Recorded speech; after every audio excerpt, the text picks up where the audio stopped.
قربانی۔ حضرت زید بن ارقم رضی اللہ تعالیٰ عنہ سے روایت ہے کہ رسول اللہ صلی اللہ علیہ وسلم سے بعض صحابہ نے دریافت کیا کہ ان قربانیوں کی کیا حقیقت اور تعریف ہے جو ہم بقرعید کو قربانی کرتے ہیں۔ آپ صلی اللہ علیہ وسلم نے فرمایا کہ یہ تمہارے والد ابراہیم علیہ السلام کی سنت ہے۔ عرض کیا کہ ان قربانیوں میں ہمارے لیے کیا اجر ہے؟ آپ صلی اللہ علیہ وسلم نے فرمایا کہ قربانی کے جانور کے ہر بال کی عوض ایک نیکی۔ انہوں نے پوچھا کہ کیا اون کا بھی یہی حساب ہے؟ آپ صلی اللہ علیہ وسلم نے فرمایا کہ ہاں، اون کا بھی یہی حساب۔ اون مطلب منڈی کی جو بال ہوتے ہیں وہ بہت زیادہ ہوتے ہیں، بکروں کے بال کم ہوتے ہیں، جو مینڈے اور بھیڑ ہوتی ہیں ان کے بال بہت ہوتے ہیں۔ یہ مسند احمد کی حدیث پاک ہے۔ سورہ حج آیت 37 میں قربانی اللہ رب العزت نے کہا ہے کہ قربانی کا جو حکم دیا ہے سورہ حج آیت 37 میں،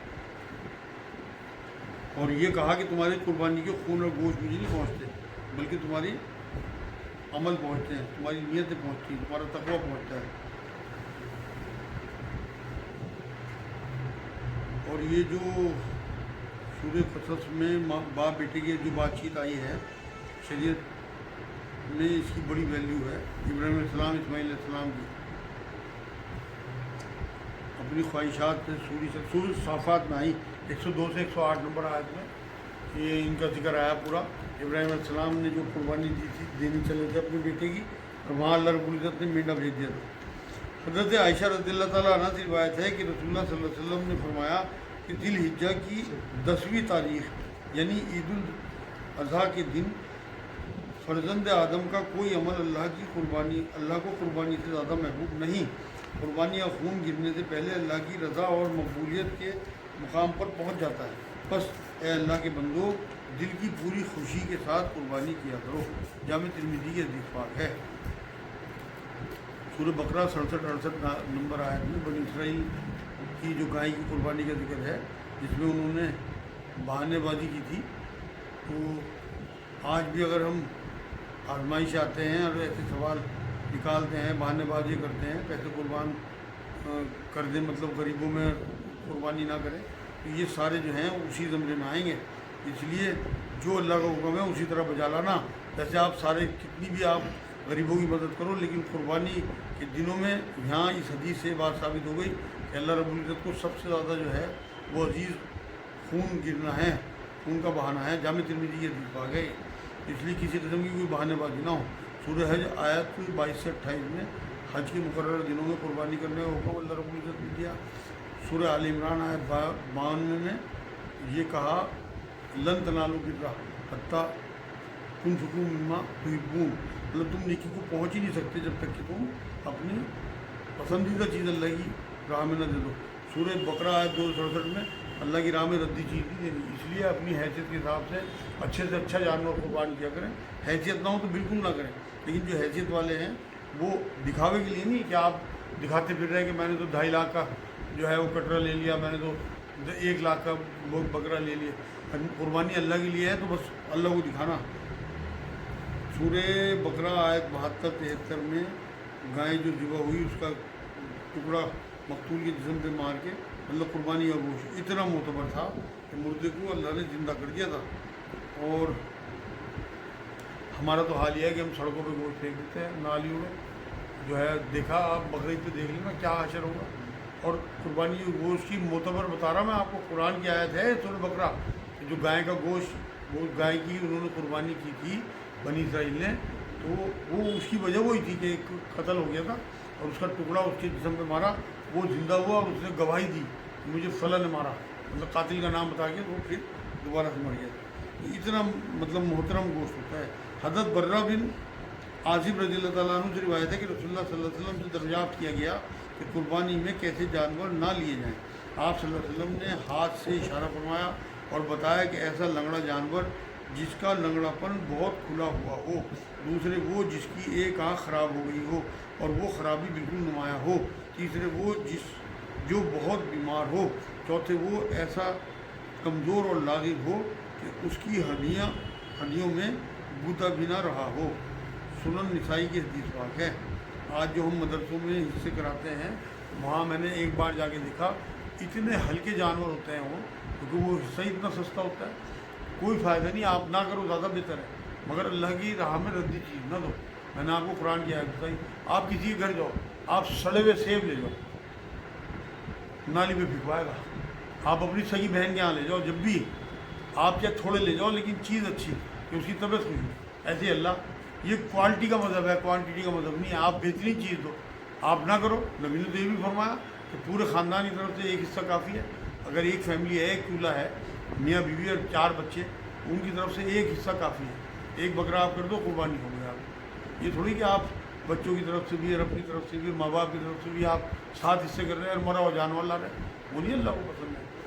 معاذ اللہ اللہ قوی ہے تو اسے قوی جانور چاہیے۔ یہاں وہی بات ہے کہ آپ دیکھو سورہ انعام کی 121 نمبر آیت میں اللہ نے کہا کہ ایسے جانور کا گوشت جس پر ذبح کے وقت اللہ کا نام نہ لیا گیا ہو وہ کھانا حرام ہے۔ بہت دھیان سے آپ کو تکبیر پڑھنی ہے جب آپ ذبح کریں۔ سورہ مائدہ آیت 3 میں بھی آستانوں پہ غیر اللہ کے نام پہ ذبح ہوئے جانور جو ہیں انہیں حرام بتایا گیا۔ صرف یہ قربانی کے جانور جو ہے نا، اور انہی کو اللہ نے انہی کا گوشت کھانے کا حکم دیا۔ سنن نسائی کی حدیث ہے، حضرت جابر رضی اللہ تعالیٰ عنہ سے روایت ہے کہ رسول اللہ صلی اللہ علیہ وسلم نے فرمایا کہ گائے یا بیل کی قربانی 7 آدمیوں کی طرف سے اور اسی طرح اونٹ کی قربانی 7 آدمیوں کی طرف سے ہو سکتی ہے۔ صحیح مسلم کی حدیث پاک ہے۔ ہمارے ملک میں قانون کا ہمیں احترام کرنا چاہیے۔ یہاں گائے تو ہم نہیں کاٹ سکتے، لیکن گائے کا بدل ہمارے علماء دین نے بہت غور و فکر کے بعد بھینس کا دیا ہے۔ یہاں ہمیں اونٹ کی قربانی بھی بنائی ہے اور گائے کی بھی، اور بھینس کی ہمیں اجازت ہے، تو بھینس میں 7 حصے ہوتے ہیں، تو آپ بھینس کی قربانی کریں یا بکری کی کریں۔ حضرت مجاشہ رضی اللہ تعالیٰ عنہ کی روایت ہے کہ رسول اللہ صلی اللہ علیہ وسلم فرمایا کرتے تھے کہ 6 ماہ کا دمبا بھی قربانی کے لیے اسی طرح کافی ہے جس طرح سال بھر سے زیادہ کا۔ سنن ابو داؤد کی حدیث پاک ہے۔ مطلب فربے ہونا چاہیے، بس عمر سے نہیں ہوتا۔ اگر کوئی تکڑا ہو گیا 6 مہینے میں کوئی جانور اور وہ فربے ہے تو آپ قربانی اسی کر سکتے ہیں۔ مطلب دانت دیکھ لیا کرو، دانت چیک کر لیا کرو۔ حضرت ام سلمہ رضی اللہ تعالیٰ عنہ کی روایت ہے کہ رسول اللہ صلی اللہ علیہ وسلم نے فرمایا کہ جب ذی الحجہ کا عشرہ شروع ہو جائے اور تم میں سے کسی کا ارادہ قربانی کرنے کا ہو تو اس کو چاہیے کہ قربانی کرنے تک اپنے بال یا ناخن نہ تراشے۔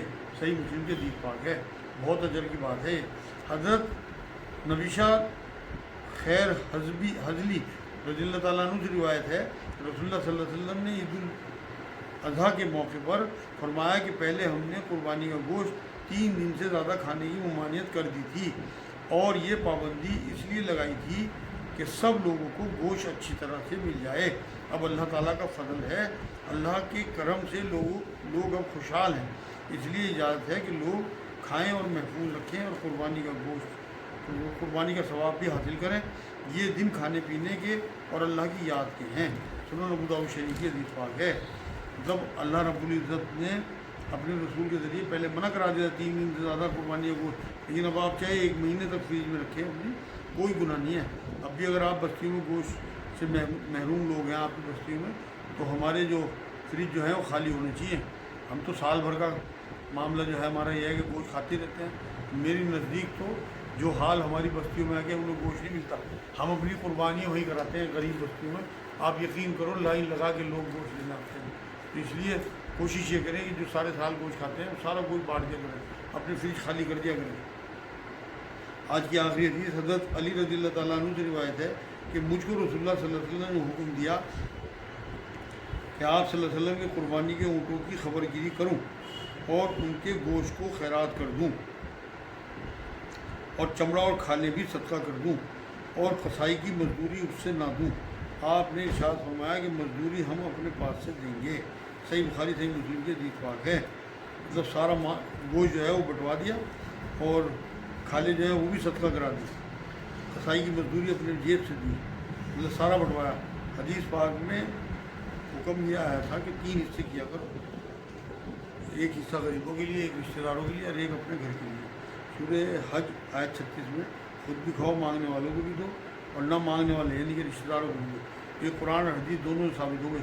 آج جو گوشت سڑکوں پہ گند کی طرح سڑتا ہے اس کا تقدس ختم ہو گیا، مشینی زندگی ہے ہماری، اور ہندو بھائی بھی ہمارے ساتھ رہتے ہیں، ہمیں ان کا احترام کرنا چاہیے، انہیں اعتراضات ہوتے ہیں۔ قرآن میں اللہ رب العزت نے سورہ معاہدہ 27, 28, 29, 30 میں ایک اور قربانی کا ذکر کیا جو حابیل اور قابیل کا پہلا قتل تھا. جو اخلاص والی قربانی ہوتی ہے وہی اللہ تک پہنچتی تھی.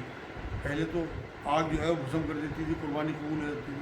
اب تو اللہ نے اس امت کی عزت رکھنے کے لیے معاملہ تو ہٹا دیا, مگر آج بھی آپ یہ دیکھیں کہ اگر آپ کے اندر اخلاص نہیں ہوگا تو کوئی قربانی آپ کے اللہ تک نہیں پہنچے. اللہم صلی اللہ سیدنا محمد وعلی آل سیدنا محمد وبارک وسلم. قرض سے متعلق چند نبی اکرم صلی اللہ علیہ وسلم کی تعلیمات آپ کے سامنے پیش ہیں. اصل میں میں نے موضوع اس لیے لیا کہ آج کل میرے پاس مرکز میں اتنے کیس آ رہے ہیں قرض سے متعلق. لوگ امت کے زیادہ تر لوگ جو ہیں وہ قرض مند ہیں اس وقت, کچھ اپنی غلطیوں کی وجہ سے, کچھ حالات کی وجہ سے, کچھ قانونوں کی وجہ سے, اور کچھ امیر ہونے کے لیے, اور دیکھ نہیں رہے کہ ہم حرام کی طرف جا رہے ہیں. کچھ لوگ کرشی کارڈ بنوا لیتے ہیں, کچھ لوگ بینک سے موٹر سائیکلیں, کاریں, بڑی سے بڑی کاروں کے لیے یا لمٹ کرا لیتے ہیں بزنسوں کے لیے. انہیں اندازہ ہی نہیں ہے کہ نبی اکرم صلی اللہ علیہ وسلم کی تعلیمات اس کے بارے میں کیا ہے. نبی نے ایک بار یہ بات فرمائی تھی کہ شہید کے تمام گناہ معاف کر دیے جاتے ہیں سوائے قرض کے. مطلب یہاں گناہ قرار دیا قرض کو. اب آپ دیکھیے کہ شہید کے تمام گناہ معاف کر دیے جاتے ہیں. تو اس لیے قرض لیتے ہوئے ڈرا کرو, بہت مجبوری ہو تب حلال قرض لو, وہ بھی جلدی سے جلدی اتارنے کی کوشش کرو. تو قرض سے متعلق چیزیں یہ ہیں. حضرت ابو ہریرہ رضی اللہ تعالیٰ عنہ سے روایت ہے کہ رسول اللہ صلی اللہ علیہ وسلم نے ارشاد فرمایا کہ جو شخص لوگوں سے قرض لے اور اس کے ادا کرنے کا ارادہ رکھتا ہو تو اللہ وہ قرض اس سے ادا کرا دیتا ہے, اور جو شخص اس نیت سے قرض لے کہ اس کو ادا نہ کرے گا تو اللہ اس کے مال کو تلف اور ضائع کر دیتا ہے. صحیح مسلم کی حدیث پاک ہے. طے وقت پہ پیسہ ہوتے ہوئے قرض ادا نہ کرنا, چاہے کاروبار کا ہو چاہے وعدہ کر رکھا ہو, تو اللہ رب العزت ان کے مال کو جو ہے اس طرح سے دھرم بھرم کر دیتا ہے کہ وہ دے نہیں پاتا پھر اس قرض کو, اور بڑھتا چلا جاتا ہے وہ قرض. مطلب وعدہ خلافی ہو, آپ نے وعدہ کر رکھا. میری یاد ہے جب میں بزنس کرتا تھا تو مجھے کسی کے 20,000 دینے ہوتے تھے, میرے پاس 2,000 بھی نہیں ہوتے تھے, لیکن نیت الحمدللہ شروع سے ایسی تھی کہ ہر حال میں دینے, تو کہیں نہ کہیں سے انتظام ضرور ہو جاتا تھا. تو ہماری نیتوں کے حساب سے اللہ فیصلے کرتا ہے. یہ رسول اللہ نے بھی فرمایا کہ اللہ سے جیسا گمان رکھو گے ویسے ہی فیصلہ اس کا ہوگا. تو اگر آپ کی نیت درست ہوگی تو لازمی بات ہے کہ آپ کا انتظام اللہ رب العزت کر دے گا. لیکن جو لوگ قرض لے کے یا وعدہ کر کے کہتے ہیں نا وہ وعدے کا جو وفا ہو جائے, یہ سوچتے ہیں دے دیں گے, وہ بہت بڑا گناہ کر رہے ہیں. کیونکہ نبی نے جو منافقوں کی پہچان بتائی نا, اس میں یہ بھی بتائی کہ جب وعدہ کرے گا تو اس کی وعدہ خلافی کرے گا, جب بولے گا جھوٹ بولے گا, جب امانت رکھواؤ تو امانت میں خیانت کرے گا. اب آپ نے کسی سے قرض لے لیا, وہ آپ کی امانت, اس کی امانت ہے آپ کے پاس. اگر آپ وہ وقت پہ نہیں دے رہے, مان لو 1 مہینے کا آپ نے وعدہ کیا, مال لیا کسی سے, آپ وقت پہ نہیں دے رہے تو آپ اس کی امانت میں خیانت کر رہے ہیں. آپ نے وعدہ 1 مہینے کیا, آپ نے 1 مہینے 2 دن میں دیے, تو آپ نے 2 دن جو ہے وعدہ خلافی کی.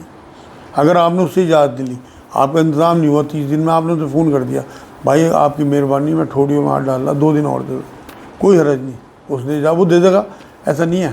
لیکن اگر آپ نے اجازت نہیں لی پھر آپ نے امانت میں خیانت کی, تو جو ہے ترمذی شریف کی ایک حدیث پاک یہ ہے کہ وعدہ کرو اور پورا کرنے کا اس کا ارادہ ہو, اور نہ کر سکتے ہو تو بھی کوئی گناہ نہیں, مطلب پکا ارادہ ہونا چاہیے.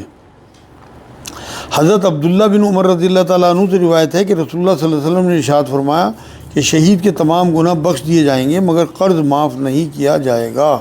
صحیح مسلم کی حدیث پاک ہے. نبی اکرم صلی اللہ علیہ وسلم نے ایک صحابی جو قرض دار تھے, ان کی ڈیتھ ہو گئی, تو جب پتہ لگا حضور کو کہ ان کے پاس قرض ہے, تو حضور نے جنازی نماز پڑھانے سے انکار کر دیا تھا.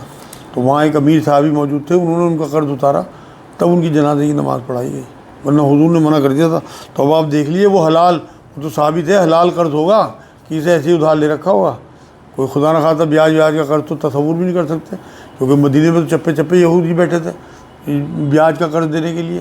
لیکن صحابہ کرام کے ہاں فاقے ہوتے تھے, نبی اکرم صلی اللہ علیہ وسلم کے ہاں 2 مہینے چولہا نہیں جلتا تھا, لیکن کبھی کسی سے سود پہ پیسے تھوڑی لیے, اپنی چیزیں گروی کر کے پیسے لے لیتے تھے, لیکن کبھی بھی اس طرح پیسے نہیں لیے.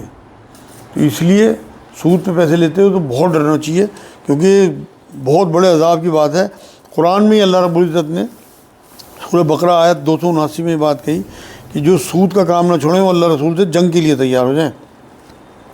آپ یقین کرو روز کیس آتے ہیں, ان کے مطلب بڑے اچھے کام تھے, جب سے انہوں نے یہ کام کیا سود والا, کوئی لمٹ کرا دی, کوئی کار لے لی, اسی دن سے وہ ڈسٹرب ہو گئے، ان کے سارے کام بنتے بنتے کام بگڑ جاتے ہیں، کیونکہ کام سارے اللہ کے ہاتھ میں ہے، جو ہمیں بنا پوچھے ہم سے یہاں پیدا کر سکتا ہے، کاروبار بھی ہمارے اسی کے ہاتھ میں ہے، رزق بھی، ہر چیز اس کے ہاتھ میں ہے، تو بنتے بنتے کام بگاڑتا ہے۔ جب آپ کی جنگ اس سے چل رہی، کوئی دشمن اپنے دشمن کو پنپنے دیتا ہے، تو پنپنے کس طرح دے گا جب آپ نے اس سے پنگا لے لیا؟ تو یہاں وہی بات جو ہے میں جو بتا رہا آپ کو، حضرت ابو ہریرہ رضی اللہ تعالیٰ عنہ سے روایت ہے کہ رسول اللہ صلی اللہ علیہ وسلم نے ارشاد فرمایا کہ مومن کی روح قرض کے سبب معلق رہتی ہے، مطلب لٹکی رہتی ہے جب تک اس کا قرض ادا نہ ہو جائے۔ جامع ترمذی کی حدیث پاک ہے۔ اگر نہ ادا ہو سکے تو معاف کرا لے آدمی، جا کے ان سے کچھ وقت لے لے، کچھ وہ کہے تو اس کی سن لے، گالی سن لے۔ ایک یہودی عالم نے نبی اکرم صلی اللہ علیہ وسلم کو آزمانے کے لیے ایک بار یہ کیا کہ حضور کو کچھ جب ضرورت تھی امت کے لیے تو قرض دے دیا، جان بوجھ کے پھنسایا، اور جو ٹائم طے ہوا تھا اس سے پہلے پہنچ گیا۔ حضور صحابہ کے ساتھ بیٹھے تھے، کیونکہ اس پہ تو حضور کی حقانیت کھل گئی تھی، تو ایمان میں آنا چاہتا تھا، وہ دیکھنا چاہتا تھا کہ حضور جو ہے کتنے حلیم ہیں، کتنے نرم دل ہیں۔ تو اس نے جا کے حضور کو الٹی سیدھی کہنی شروع کر دی، اور فوراً کہا کہ جی میرا ابھی جو آپ نے ادھار لیا تھا میرے سے مجھے فوراً چاہیے۔ صحابہ کرام، حضرت عمر جیسے لوگ تو ہاتھ میں تلوار لیے بیٹھے رہتے تھے کہ گردن اڑا دوں اس کی، تو یہی پوچھتے تھے حضور سے کہ کاٹ دوں حضور؟ تو حضور نے روک دیا کہ نہیں، اس کا ہمارے پاس ادھار ہے، اسے کہنے کا حق ہے، اور فوراً بیت المال جاؤ اور وہاں سے اس کا قرض ادا کرو۔